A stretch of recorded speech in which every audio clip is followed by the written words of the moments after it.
Welcome to TV Free Baltimore's Celebrity Interviews. In this episode, we interview Dawn Wells, best known as Marianne on Gilligans Island. How did you get the role as Marianne Summers? Was there a big audition, or did you know? Yeah, I went in and read. You go in and read for things. I went in and read for Sherwood Schwartz. And I was perfect for the role. I mean, the 8 of us were perfect for the role, every little ingenue in town, you know. Mm-hmm. And I think my agent called, and they're going to test. Mm-hmm. And Sherwood said, we're not going to test her first go-around because she's too smart to play Marianne. Mm-hmm. And my agent said, she can act dumb if you want her to be dumb. You either test her now or you don't test her. Mm-hmm. So he said, okay, we'll test her. Mm-hmm. And we eliminated, and I guess by the end of the week or something, there were just 3 of us maybe competing. And then you would be with who would match up with you. Oh. I don't think I auditioned with Ginger at all. I think she was cast beforehand. Okay. But they put, there's 100 girls doing the same thing, or all the other characters. Sure. And I don't know how much, whether Bob was already cast or Alan was already cast. Yeah. I don't know that. Right. I don't know that. But I know that one of the trivia things that jumped out at me was that one of the people you beat out for the role was Raquel Welch. Yes, but she would have been a better Ginger than a Marianne. Yeah, she would not have been a Marianne. No, she was much too sexy and too beautiful.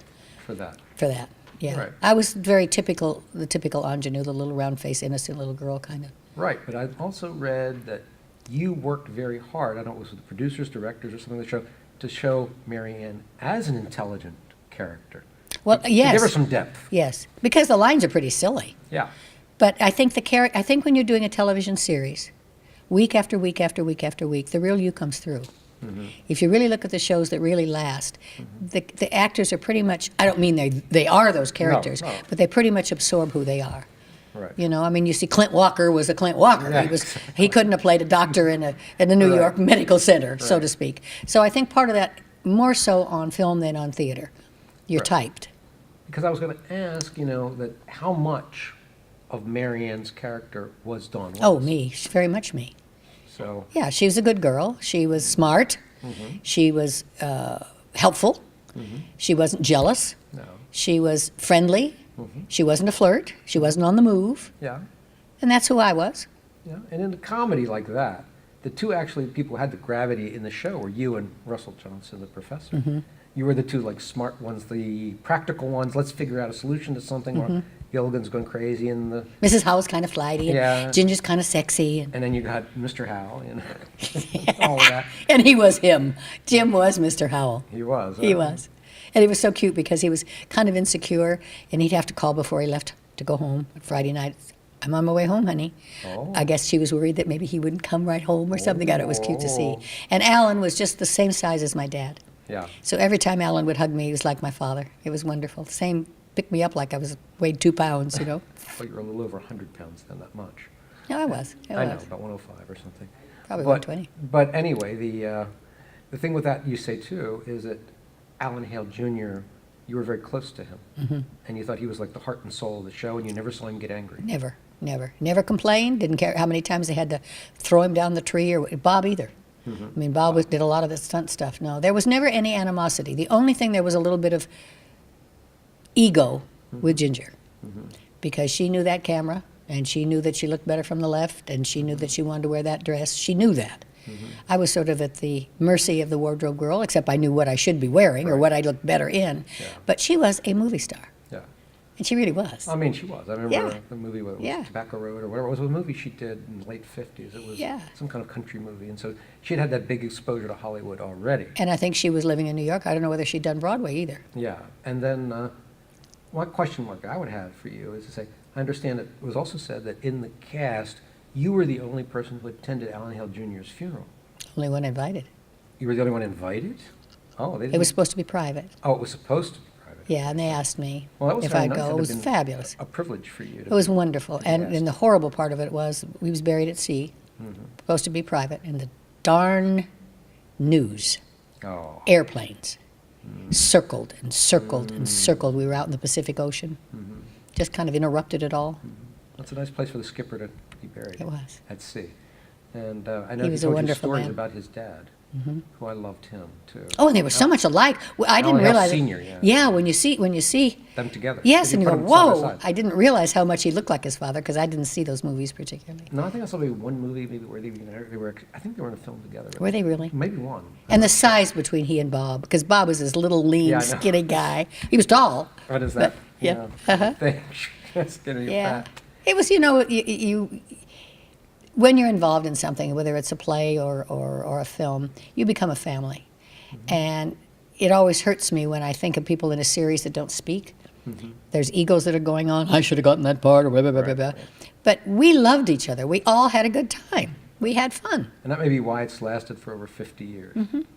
And another thing is that your husband at the time was smart enough to get you a residual deal that you were the only one later who was still cashing in on Gilligans They Island. say that. I'm not sure that's true. My husband was an agent, Yes, and I know. I'm sure that I got a residual contract somehow, but I can't believe it was just me. I cannot believe that Tina's lawyer didn't do it or Bob's lawyer didn't do Right. it. I think that's just press. Yeah, I'm just saying that's I stuff we see, want yeah. to correct because Yeah. that's even on the IMDb site. And it said that I made $91 million in the reruns alone. I'd like to see the check. I bet. Just a little piece of the check.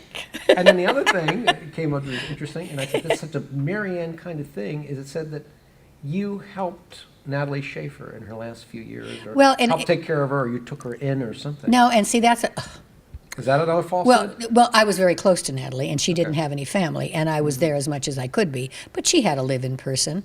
She had the money to have somebody take care of her all the time. As a matter of fact, little Dina, who did take care of her, helped me take care of my mom. Okay. But she did live alone, Okay. and I was probably one of the closest friends she had. But I was so much younger. I mean, she Right. had friends that were Right. closer to her age, but we were her very close. generation, yeah. She was a lovely, very interesting woman. Yeah. Very interesting woman. Because I know that there's also a rumor, I know it can't be true, that when she died, she left you her fortune. I wonder where it is. I've been waiting for that lawyer to send me that check. It's for that $91 million. It's a $91 million somewhere. Well, I wonder where her money did go. Yeah. Maybe cancer or something. She didn't have any family. Yeah, I don't know. And then, see these rumors, that's why we want to dispel those rumors, too. But where did they get started? Then you also did a movie called Winterhawk, right? Oh, that was a wonderful, That was joyous quite a experience. movie, wasn't it? It was phenomenal. And I'll tell you the little story. Yes, tell us about I was meeting a friend of mine coming in at the airport. And I had on my favorite green blouse and green slacks, kind of Kelly green was my favorite color. Felt I looked so good, I thought, one of those things.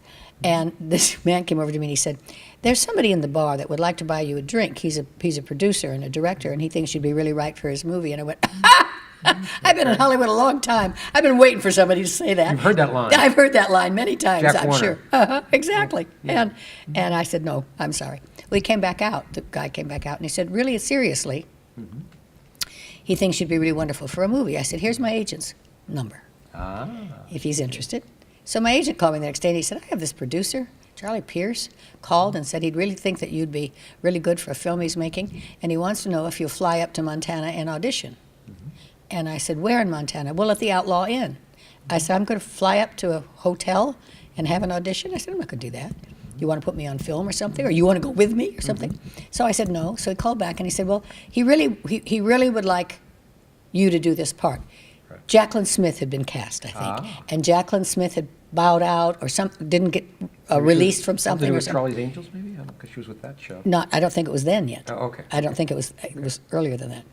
And because she bowed out or something. And Jacqueline Smith and I could be doing the same roles. I could see that. Much more than Tina and I could be doing the Right, same roles. exactly. So I said, "No, I'm not flying up there." So he cast me. Guess anyway. He cast me. Well, and I guess you saw that I did Gilligans Island. I could act or do something Right. like that. He saw that, yeah. He saw that. So I arrived in Kalispell, Montana, with all these cowboys. It was fantastic. He was an incredible director, kind of crazy, but aren't we all? And beautiful, beautiful stuff. And Michael Dante played the Indian, a horse that nobody could ride but one woman and Michael. I mean, the horse took the reins and dislocated somebody's shoulder and would gallop across the fields. It was an incredible experience and a beautiful, beautiful movie. That's what I think people should know more. More people should know about that movie. Yeah, it's a good movie. Then they said to me, "We're a little short on script. Will you narrate?" Oh, boy. Not many women ever narrate a film. That's true. So I came into town, into Los Angeles to narrate, and I was narrating while they were composing the music. Wow. So I'm in the booth, and you hear Lee Hazelwood start with a thing, then I'm starting to talk with it. You don't do that now. You hear it in your ears, but you're doing it live. It was the most exciting thing narrating the film. It was really more fun than filming it. There you go. Yeah, it was great. And so I say a lot of people, like I say, that's why I want to get on the record here, that most people know just Gilligan's Island, but you've done so much theater. Oh, that's my Since the love. Over 100 productions. Yeah, I think I can remember, I can't think what year it was, and we won't say that here, even if I did remember, but I saw you in dinner theater once. Oh gosh, yes, I did that a lot, and that was a really new thing. Yeah, And you back really then. got a chance to do the plays you wanted to do. It was easy. You'd be there for 6 weeks or something. I did a lot of that Yeah. when it was just starting. I think it's kind of faded now, but I did a lot of We used to stuff. have some of those around here. And I would pick the plays. Oh, Most of it was, A Barefoot in the Park and a good comedy. Owl and the Pussycat was my favorite. all right. I love it. Well. I played a very nice hooker, a very sweet one with a heart. So sort of like, what was it, playing against type, as we would say. Well, and the thing is, you want to work, Yeah, and you don't grow unless you do. yeah, So, I did probably 8 or 9 plays a year, yeah, great. 6 weeks at a time kind of thing. So I grew. I improved my talent, I think. Because they say, I say, is that and only bad actor is a non-working actor. Mm-hmm. You got to keep working, no matter what. And you're one of the people who've done that. I've kept working, but you have to work at it. You can't sit back and No. hope the agent's going to call you. And I did some commercials and that kind of stuff. But I remember auditioning for their playing our song. I was selling out in tickets, Yeah. I said, I can't sing. He said, of course you can sing. Anybody can sing. I said, give me 6 weeks. Okay. So I called a singing teacher, and we practiced them. I could follow the notes, but play 4 of them, and I couldn't sing them afterwards. So they brought me in, when you're young and you're courageous, you don't realize how stupid you are. And they invited Manny Eisenberg, big producer in New York City, asked me to come in and audition. I said, well, sure, okay. So I'm sitting out in the little outer lobby, and I hear this voice from God singing. It's Lorna Luft, and she's auditioning for something. I'm thinking, I've got to go in there and sing after this person. Oh, no. Just for tonight, I couldn't sing a thing.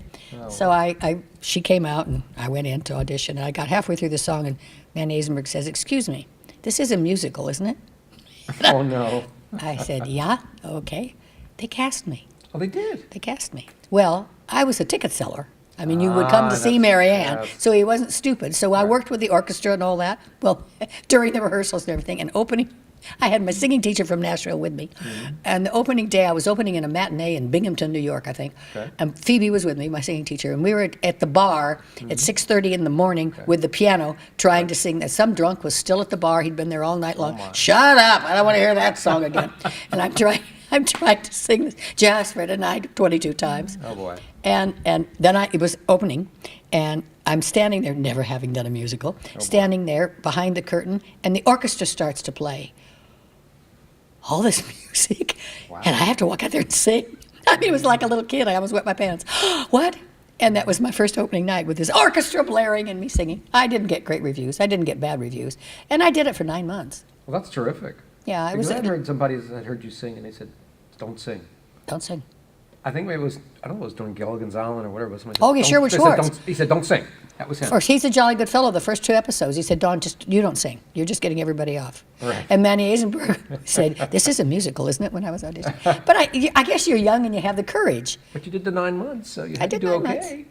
I didn't get bad reviews. I Well, didn't right. get glorious, great acting reviews. Well, But that's okay. I was perfect for the character. If I could have sung, it would have been even better. There you go. But still, it was okay.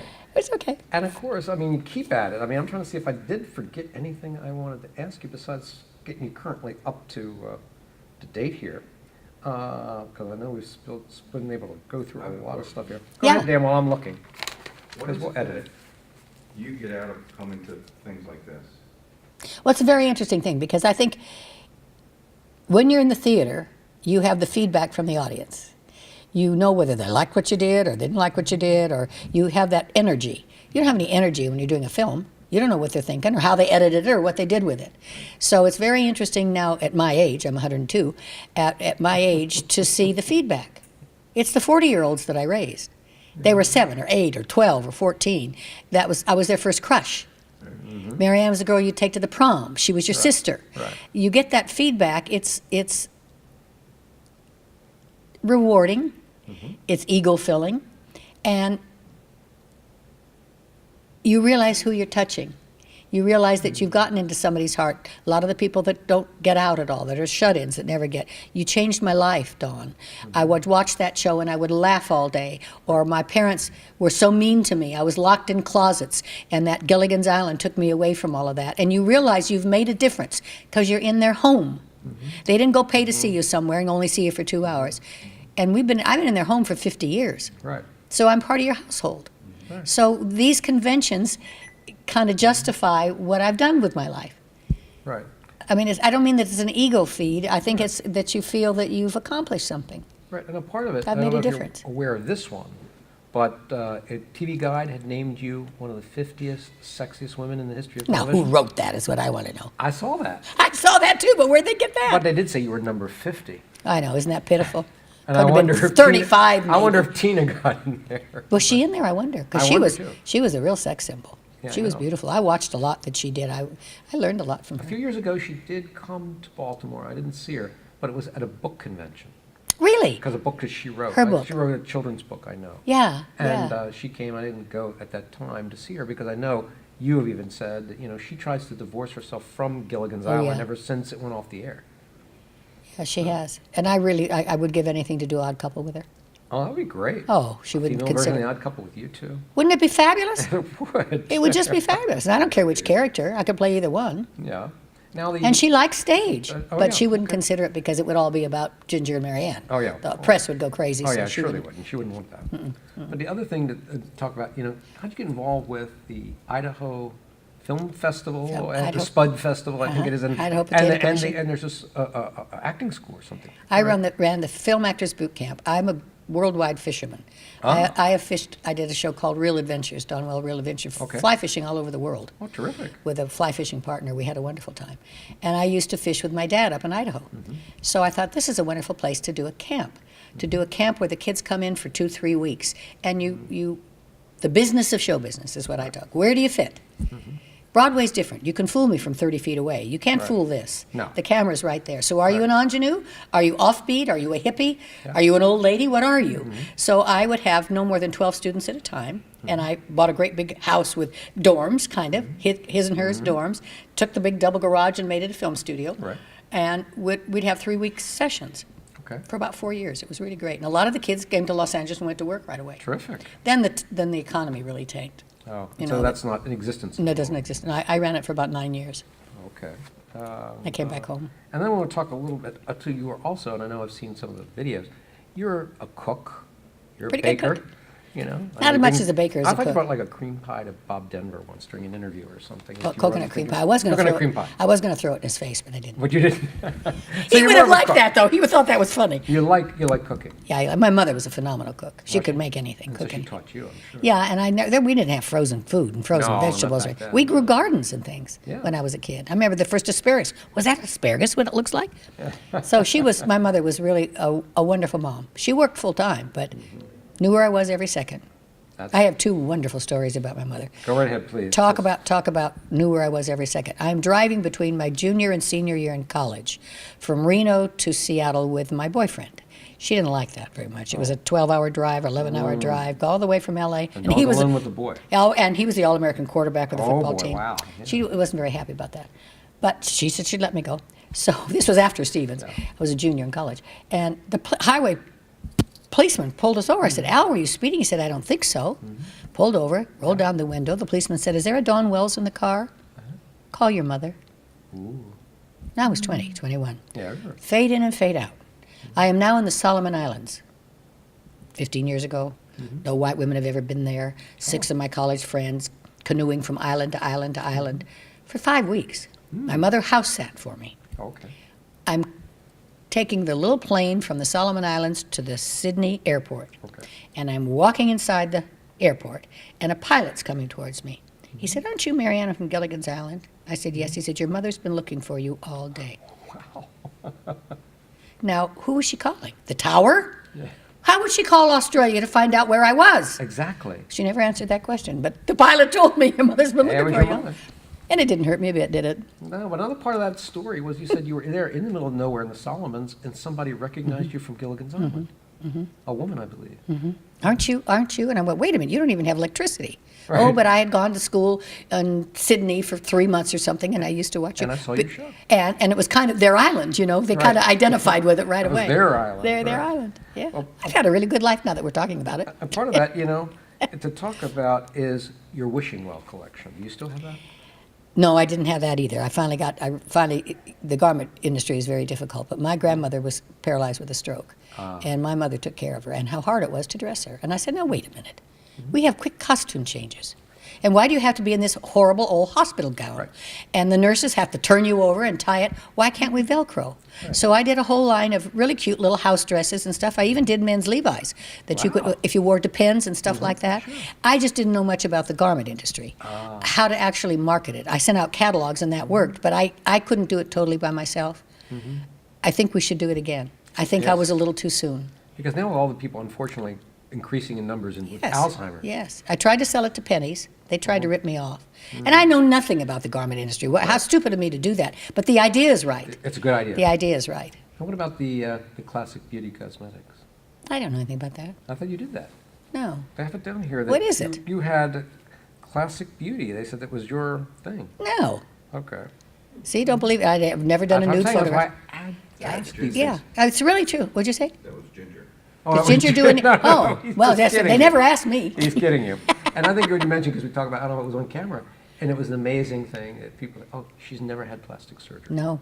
And you say why. So tell us why you've never had plastic Well, I just think it changes who you are. Well, and of course, maybe if I had a really bad nose or really something like Right. that, but you try not to age. I had such terrible acne. I spent so many years taking my makeup off at noon, drying my skin out. I mean, I was at a dermatologist all the time. My mother took good care of me, or I'd have had those pits. Right, That's right, how right, bad exactly, it was. okay. So the thought of doing anything that, I don't know. But what would I do? I can lose weight, and maybe I could get rid of this, but what would I do? Because I think at one point you may have said that some people's, the surgery doesn't go so well and you don't recognize them anymore. Oh no, I know, and I think sometimes it's more fear than it is actually accomplishing something. Or maybe maybe a real chin lift would be a good thing somehow. I don't know. I just would be afraid it would change me. Right. Well, part of it though is to say, and I think you might have said it off camera, it's probably lack of stress, because what keeps you, and we're not trying to butter you up here, looking so young. Because I'm saying we could probably take a couple decades off of your age. Oh, pfft. But it's mental. It's mental. I'm not worried about a daughter who's being beaten up by a husband. I don't have a grandkid that's on drugs. I'm not even married, so I don't have a bad man at home. Correct. I don't have that anxiety, which gets most of you as you age. Yeah. I mean, if I were really ill right now, then maybe you'd see a lot more of that. Right. But I'm basically happy. I babble a lot. You're a happy person. I'm a happy person. I look at the world through pretty good eyes. Well, that's good. I'm lucky. I'm fortunate. I've worked hard, Right. and I believe in the work ethic. I have wonderful friends. I have people that I love. I wish I had children. I wish I had grandchildren. But you're not going to sit around and moan about it. No. Get out and do another job, or write a book, or Sure. paint or something, And speaking about that, you have written a few books, like What Would Marianne Do? What would she do today? Right. That's a good question. That is, today, with what's going on today. But you said you had, the book had a lot of great advice for young women and young Sure. girls. I mean, I think you have to take charge of yourself. You have to know what you will or won't do. You have to know what's right or wrong for you. You just don't go with the flow. We all do things we shouldn't be doing. I understand that. But you're in charge of you. And I'm alone.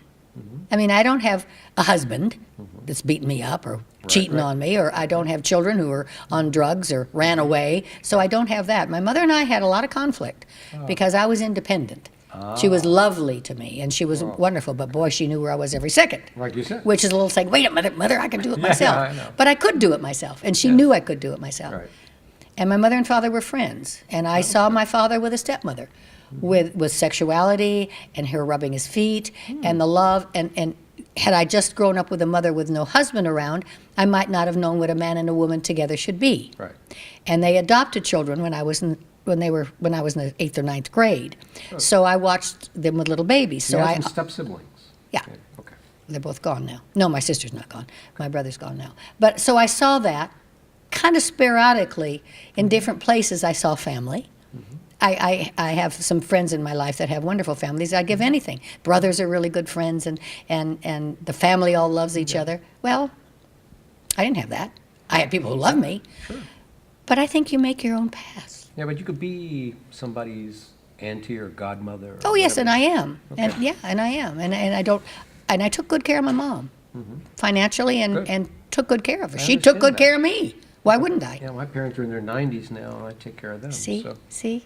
And my dad, he's 93, but he still says, smile, it'll make you feel better. He does? Yeah, Oh. he loves to tell jokes. When I would get into the waiting room with the doctor's office, he's doing stand-up practically. I mean, See? that's how he is. And I think that's what's keeping him alive. I think laughter does, too. Yeah. Jim Backus used to say that. Laughter is better than any medicine you could ever That's take. what they say. Yeah. Now, is there another book in you, or no? Somebody said you might be contemplating writing another book, or Yeah, but I'm not quite sure about what just yet?